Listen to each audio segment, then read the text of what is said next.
Hello बच्चों, पंक institute में आपका स्वागत है। देखिए, क्लास 10th का पाइथागोरस प्रमेय है। हमेशा पूछा जाने वाला प्रश्न है ये। और ऐसे किताब में प्रमेय संख्या 8 भी कहते हैं इसको। और सबसे इंपॉर्टेंट है, अभी तक पिछले 10 वर्षों में लगभग 5 वर्ष ही सवाल पूछे गए हैं। ठीक है, देखिए क्या कहता है, किसी समकोण त्रिभुज के कर्ण का वर्ग अन्य दो भुजाओं के वर्गों के योगफल के बराबर होता है। यानी इसमें दिया हुआ क्या है, तो समकोण त्रिभुज कई दिले है। असमकोण त्रिभुज का कर्ण और अन्य दो भुजाएं, यानी हम इसमें के बाद लिखेंगे विशेष प्रतिज्ञा। विशेष प्रतिज्ञा, क्या विशेष प्रतिज्ञा होगा, तो मानेंगे माना ए बी सी एक समकोण त्रिभुज है।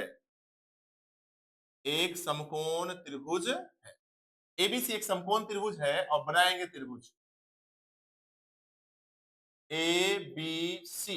और इसमें जो स्थिति है वो लिखेंगे, क्या है, तो कोण बी बराबर 90 डिग्री है, एसी कर्ण है, एसी कर्ण है। ठीक है, अब सिद्ध क्या करना है, सिद्ध करना है कि कर्ण कर्ण कौन है, एसी, एसी का वर्ग, एसी का वर्ग।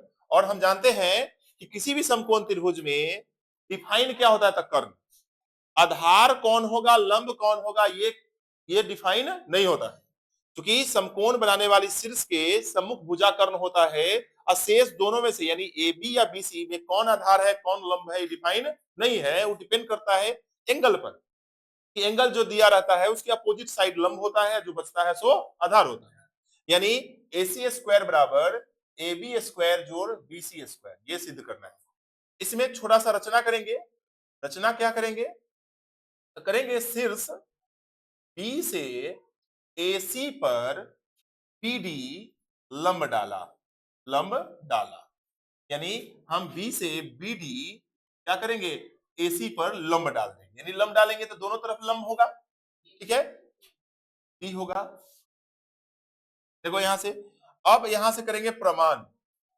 प्रमाण क्या होगा, तो त्रिभुज ए बी सी एवं त्रिभुज बी सी डी में, त्रिभुज एबीसी एवं त्रिभुज बीसीडी में, एबीसी में, हम एबीसी में ध्यान देना है। एबीसी जब ध्यान देंगे तो ये वाला पिक्चर, ये वाला लाइन में हम पर ध्यान नहीं देंगे। ठीक है, ए बी सी।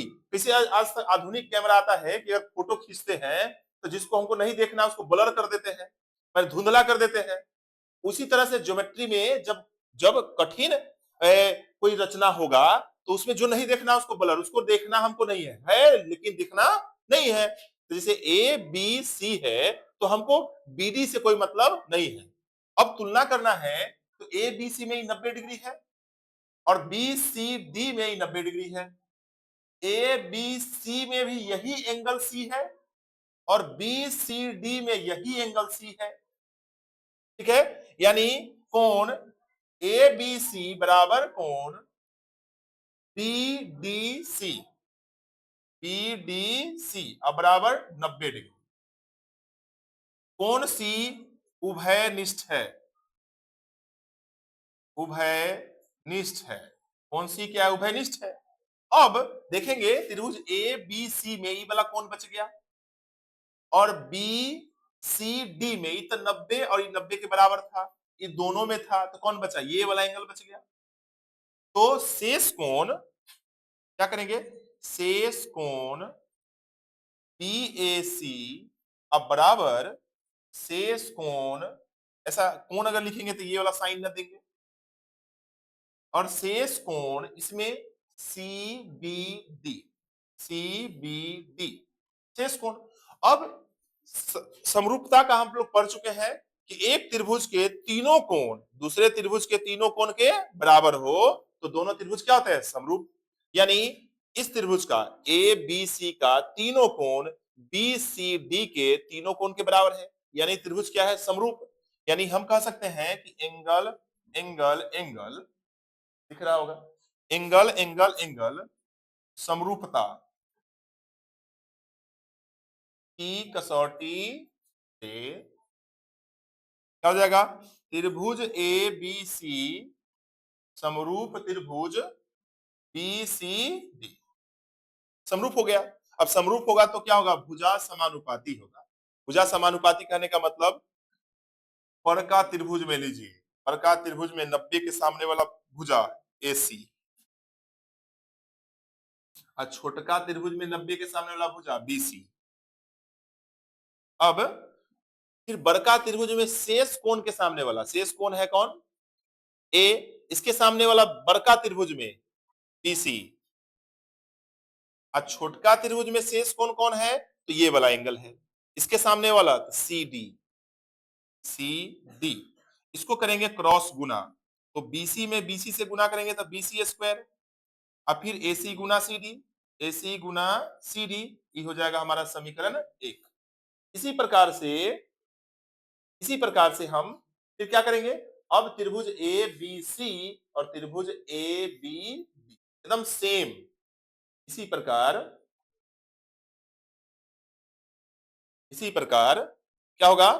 त्रिभुज ABC एवं त्रिभुज ABD में एकदम आसान है, बहुत आसान है। इससे आसान नहीं, थोड़ा सा इस पर ध्यान देना है कि हाँ कैसे होगा, क्योंकि अब कि जितना ये वाला हिस्सा लिखे हैं वही हिस्सा इसमें भी लिखना है, माने अलग नहीं है, तो एकदम आसान है, माने इसी को तो समझना है।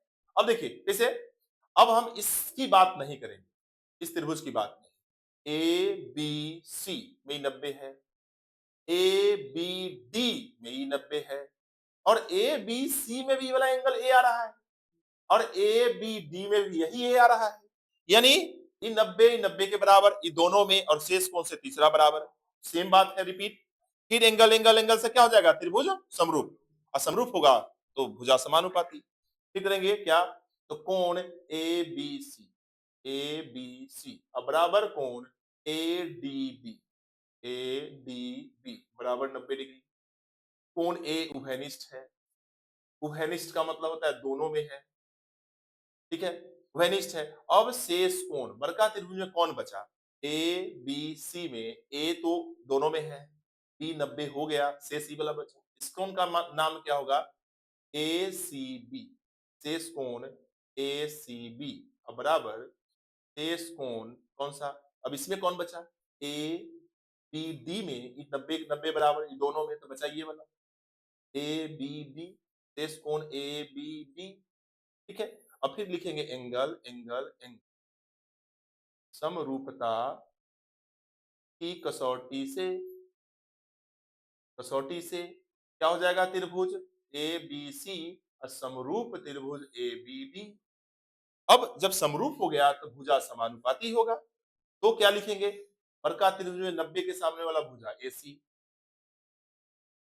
छोटका त्रिभुज, कौन सा छोटा त्रिभुज इस बार लेना है? ABD लेना है, इसमें 90 के सामने वाला AB। बड़का त्रिभुज में शेष कोण यही है ACB, शेष कोण यही है, इसके सामने वाला बड़का त्रिभुज में, छोटका में तो BD आएगा, पर बड़का त्रिभुज की बात कर रहे हैं तो AB। छोटका त्रिभुज में शेष कोण कौन था? ये वाला था, इसके सामने वाला कौन होगा? AD। अब इसको क्रॉस गुना करेंगे, क्या होगा? AB में AB से गुना करेंगे, AB स्क्वायर हो जाएगा, इधर हो जाएगा AC गुना AD, इसको समीकरण 2। इतना तक ठीक है। अब हम आगे चलते हैं,